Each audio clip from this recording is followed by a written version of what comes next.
আগামীকালকের আইপিএল ম্যাচে দুটি শক্তিশালী দল মুখোমুখি হয়, যার একটি রাজস্থান রয়্যাল, অন্যটি রয়্যাল চ্যালেঞ্জার্স বেঙ্গালুরু।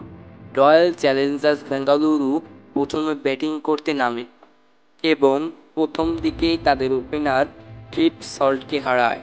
এরপর ক্রিজে আসে দেবোত্তর পাটিকেল এবং বিরাট কোহলির দুর্দান্ত পারফরম্যান্সে আরআরের কাছে ৩০৫ রানের টার্গেট ছুঁয়ে দেয়, যা আর করতে নেমে প্রথমেই একটি উইকেট হারায়।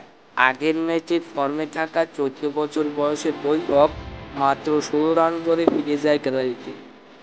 এরপর জয়সওয়াল এবং লিওনেল পরাগের দুর্দান্ত পারফরম্যান্সের পরের শুরুটা দারুণ হয় আরআরের, কিন্তু তারা শেষের দিকে একের পর এক উইকেট হারায় এবং মাত্র ১৯৪ রান করে ৯ উইকেটের বিনিময়ে, এবং তারা আরসিবির কাছে এই ম্যাচটিও হেরে বসে।